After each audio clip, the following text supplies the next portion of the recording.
On January 28, 1986, the Space Shuttle Challenger lifted from Kennedy Space Center into a cold Florida morning. Millions watched because the mission carried astronauts, national attention, and a school teacher who had become a symbol of ordinary citizens reaching space. 73 seconds after launch, the shuttle broke apart in the sky. What had been presented as routine access to orbit became a public catastrophe that forced NASA, engineers, managers, and the country to confront how warning signs had been handled. Challenger was not a simple rocket.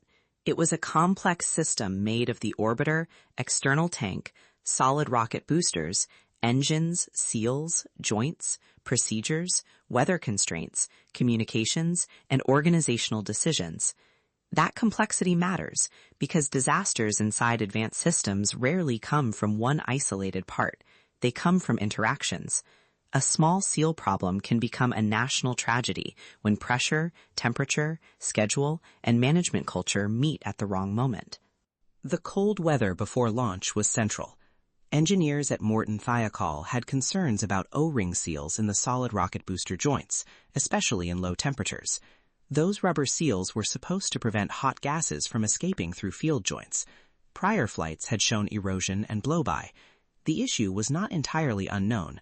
The question was whether the risk was being understood honestly enough to stop a launch that many people expected to proceed. The night before launch, engineers and managers discussed the temperature problem. Some recommended against launching below previous experience. During the process, technical concern became entangled with evidence standards, schedule pressure, and management expectations. The phrase launch decision sounds clean, but the record shows a messy human process. People were not deciding in a vacuum. They were deciding inside an institution that had grown used to treating warning signs as manageable. At liftoff, cameras recorded smoke near the right solid rocket booster field joint. Cold O-rings had not sealed properly at first. Later in flight, flame escaped from the booster and impinged on the external tank or its support structure. The vehicle continued upward until structural failure occurred. To viewers, the breakup looked sudden. In the evidence, it was a chain. Temperature, seal behavior, gas leak, flame, structural damage, breakup. The crew cabin separated from the vehicle during the breakup. For years, public language softened the event, but the technical reality was severe. The 7 crew members died in a disaster caused by a preventable system failure. Their names must remain central: Francis Scobie, Michael Smith, Judith Resnick, Ellison Onizuka, Ronald McNair, Gregory Jarvis, and Krista McAuliffe. Without the people, Challenger becomes only a case study, and that would be another failure of memory. Krista McAuliffe's presence made the disaster especially visible to children in classrooms. She represented the Teacher in Space Project, a program meant to connect education, inspiration, and exploration. Students watched live or later broadcasts, expecting a lesson about possibility. Instead, many saw adults struggle to explain risk, grief, and institutional failure. The mission had been designed to bring space closer to everyday life. The accident brought disaster into classrooms. The Rogers Commission investigation examined hardware, documents, testimony, launch pressure, engineering warnings, and management structure. It did not only ask what part failed. It asked why the organization launched with known concerns. That shift is essential. A broken O-ring explains the physical path to catastrophe, but it does not fully explain why Challenger was allowed to fly under conditions that made the O-ring problem more dangerous. Richard Feynman's demonstration became famous because it made the seal problem visible.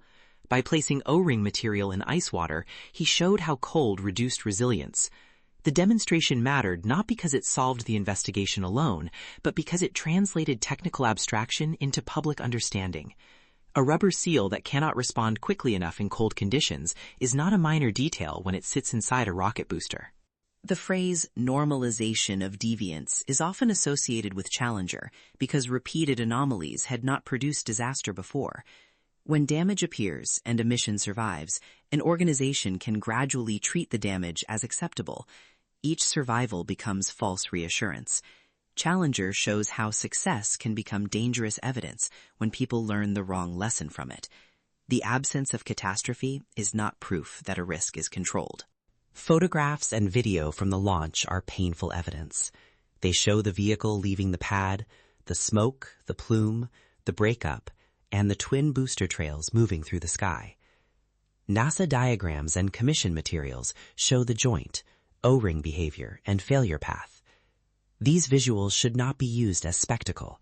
They are evidence of sequence, and sequence is what prevents the story from becoming only a shocking image.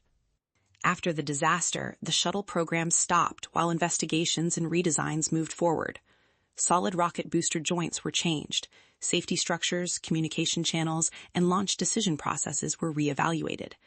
The pause revealed that spaceflight had never become truly routine, even when public presentations suggested it had.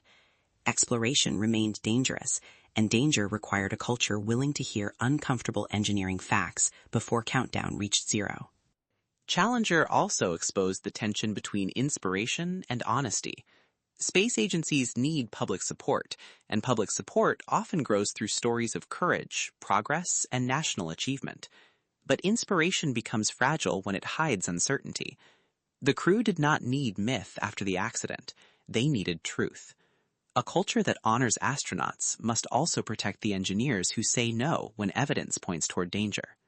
The disaster's archive includes memos, charts, launch footage, commission hearings, crew portraits, booster diagrams, and recovery records.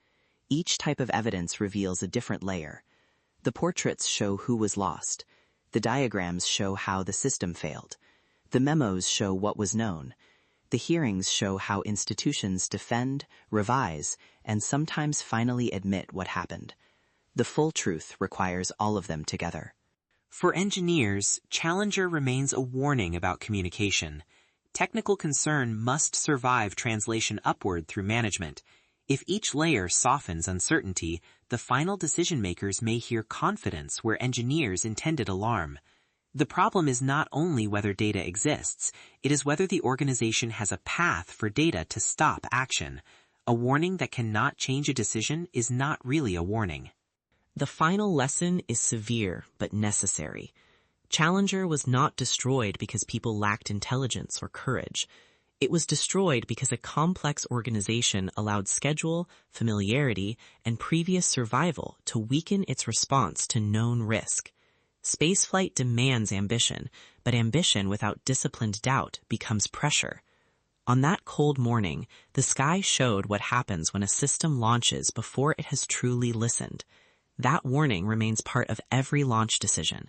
The archive still asks the same question before every countdown. Has the system listened carefully enough to the people seeing danger before the flame appears?